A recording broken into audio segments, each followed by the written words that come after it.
Hello, and welcome to this edition of Energy Connects Discussions with me, Julian Walker.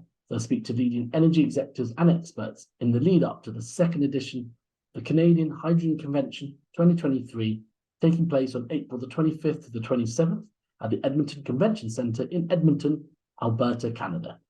I'm delighted to have with me for this episode Ivette Vera-Perez, President and CEO of the Canadian Hydrogen and Fuel Cell Association. Thank you so much for joining me for today's episode. Thanks for having me. And today we're going to be looking at the hot topic of hydrogen. So Yvette, to kick things off, how important do you think is the hydrogen industry in Canada? And do you see a big growth potential for it? Thank you for that question. Yes, well, Canada has been a leader in the hydrogen industry for a number of decades now. I'd like to walk you region by region so that we can talk about our core competencies. And I'm going to start on the West Coast. British Columbia, for example, is the cradle of the fuel cell sector in Canada, and companies in this space export fuel cells products to over 42 countries around the world, which account for 65% of the world population. So you can see the reach of Canada's clean technologies when it comes to the fuel cell sector. And again, British Columbia being the home of the fuel cell sector in Canada. Alberta, for example, has a number of years of experience producing, using, and transporting hydrogen during the region for industrial operation. It also has a very highly qualified workforce that comes from the oil and gas sector with skills that are completely transferable to hydrogen. Ontario has been the cradle of the electrolysis sector for a number of years, with companies today being traced hundreds of years back. In Eastern Canada, Quebec and the Atlantic provinces have emerged as leaders in electrolytic hydrogen production, with Nova Scotia and Newfoundland showing great leadership as potential exporters of hydrogen to the EU. As of today, with the caliber of the companies we have in Canada, our capabilities in areas such as carbon capture and sequestration, energy storage, and hydrogen technologies, and also not to be underestimated, our human capital, we have all it takes to become a major world leader in hydrogen. As of 2020, hydrogen production in Canada was 3 million metric tons of hydrogen per year. Now, that sounds like a small number in absolute terms, but that put us in the map as one of the top 10 hydrogen producers globally. Now, by 2050, the hydrogen production is projected to be around 20 million tons per year. So a tremendous increase from 2020 to 2050, over 30 years. Absolutely, yeah, that's a really big jump. Thanks a lot for that, Yvette. And I just wanted to, before we get into my next question, to just learn a bit more about what you do at the Canadian Hydrogen and Fuel Cell Association. Just learn a bit more about your members and what you're doing to promote hydrogen. So yes, the Canadian Hydrogen and Fuel Cell Association is an industry association. Our mission is to be a voice for the hydrogen sector in Canada, for the whole of this hydrogen sector at every stage of the supply chain. We have over 200 members and growing, and our members span the whole spectrum of the supply chain of hydrogen, from those producing energy that we need to produce hydrogen to those producing hydrogen through different pathways, and then those companies at the storage, infrastructure, supply chain of hydrogen, and finally end users. Also, our companies span the whole life cycle of a company, if you will. We have startups, we have SMEs, and we have multinational companies among our members. Again, our main mission is to be a voice for the sector in terms of advocacy, in terms of communication, raising awareness, finding gaps and needs for the sector, and helping them fill them. We do this by following a pan-Canadian approach, and also by having boots on the ground, if you will. So by having affiliates provincially and collaborating with a number of groups in all the different provinces. This allows us to have that voice federally and internationally, but also provincially. Really interesting, Yvette. And what clean hydrogen production technologies are you most excited about, or you've seen lots of your members sort of, working on? Well, I have to say, to be honest, that I'm excited about absolutely all clean hydrogen pathways that can help us to get to net zero. Having said that, there's a number of pathways that are very interesting, in addition to electrolysis, in addition to natural gas and carbon sequestration, that will also hopefully play a major role in the scale up of the industry. This is a time to scale up. This is a time where we really need to work hard to reach that scale. I'm going to cite a couple. And I hope my members don't feel that I have not showed my love by not showing their talking about their pathways. But methane pyrolysis is one that is a very promising pathway to develop hydrogen, and also the combination of nuclear small modular reactors and the production of hydrogen. And again, all that in addition to pairing natural gas with carbon capture and sequestration. Canada has a tremendous amount of knowledge and know-how in CCS, so we certainly want to capitalize on that.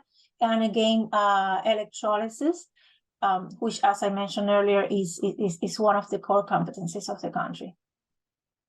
Yeah, and you mentioned there about meeting net zero emission targets, and I know Canada set its targets, for 2050. How important do you think hydrogen will be, fuel cells will be to meet that?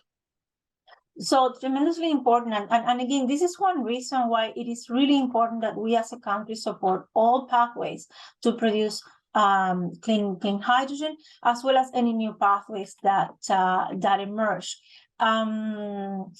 And then in terms of the potential to help for hydrogen to help reach net zero by 2050, there's a report by Erson Young, and also you can see this information in the Canada Hydrogen Strategy, that there is a potential for hydrogen to help reduce up to 190 million tons of greenhouse gas emissions by 2050. That's a big number.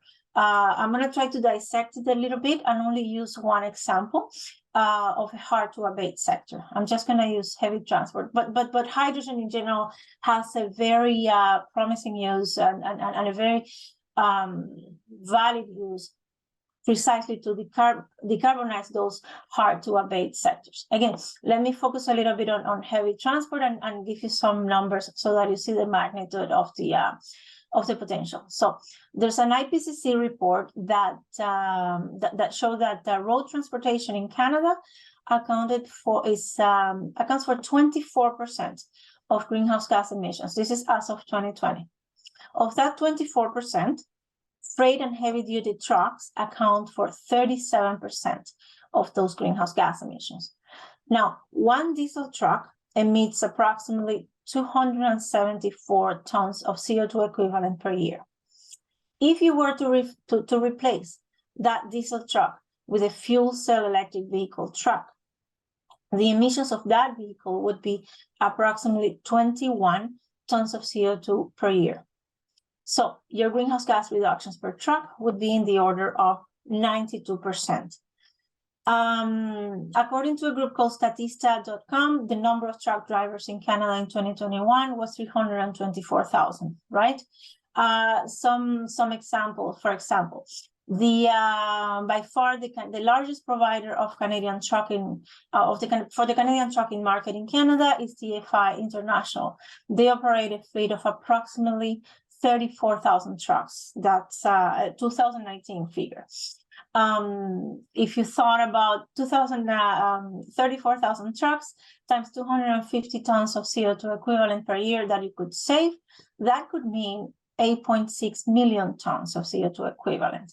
And similarly, the Canadian auto industry produced about 12,500 heavy-duty trucks in 2021. If you were to decarbonize those trucks alone, again, 253 tons of CO2 equivalent per year saved times 12,500 trucks, that would be 3.1 million tons of CO2 equivalent. So you can get an idea, right, of the potential for greenhouse gas emissions reductions in the industry. Absolutely, yeah, there's a really good examples there. And I wanted to ask what you think the importance of collaboration is? I think you mentioned there about, looking at all pathways, but collaboration in the hydrogen sector, and what are you doing around that at the association? Very good question. I think that collaboration in the sector is crucial if we as a country want to become a world leader in this space. As you know, many countries are, this is a bit of a race, if you will, right? Many countries are rushing to secure leadership position in the hydrogen space. So like I said about earlier, like with our knowledge, with our experience, we are very well positioned to become a leader. However, we need at the government level, we need all levels of government to work together: municipal, provincial, federal. We need collaboration across the supply chain and with other sectors. We can also draw on the experience that the oil and gas sector brings. I spoke about the human capital, right, and the transferable skills. We can capitalize on experience from all those EPC, engineering, procurement, and construction companies that are well-versed when developing large projects. We need collaboration across provinces when we talk about interconnecting power systems, interconnecting gas networks. And we, of course, need cross-border collaboration as we talk about developing regions, hubs, corridors. Part of my job at CHFCA is to help enable these collaborations and to help our members develop B2B, business-to-business relationships and be a bit of a convener, right? Bringing all levels of government to the table and have discussions about what is needed and where the gaps are and what we can each do to enable the other to grow and again to help develop the sector and get to the scale that we need to have a thriving hydrogen sector in Canada.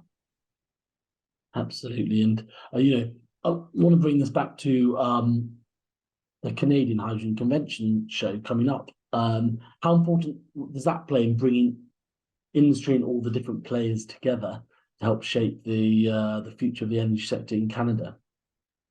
Well, this will be my first Canadian Hydrogen Convention, so I am extremely excited to be at the convention, that as a personal level. And we just mentioned collaboration, right? This will be a great forum. I believe it's going to be more than 1,000 participants, right? So this will give us the opportunity to meet companies from across the whole supply chain of hydrogen, not only Canadian, but also international. There are a number of international delegations that will be attending. So from producers to end users and everything in between, engineering and construction, lots of great opportunities to listen to thought leaders in the space, to learn from one another, and to develop those strong B2B relationships. So it's, and for me also at a personal level, it's going to be a real treat to spend time with the members of the association that at the end of the day, they are the groups I work for, and to develop a relationship of trust and camaraderie with the members, and hopefully to secure new members as well for the association. Yes, well, that's really great to hear, and thanks, Ivette. I look forward to seeing you in Edmonton, and I appreciate you making the time to speak to me and share some of your insights and views on the importance of hydrogen in Canada. Thank you for the opportunity. Just a reminder that the Canadian Hydrogen Convention 2023 is taking place on April the 25th to the 27th at the Edmonton Convention Centre in Edmonton, Alberta, Canada. Thanks everyone for watching.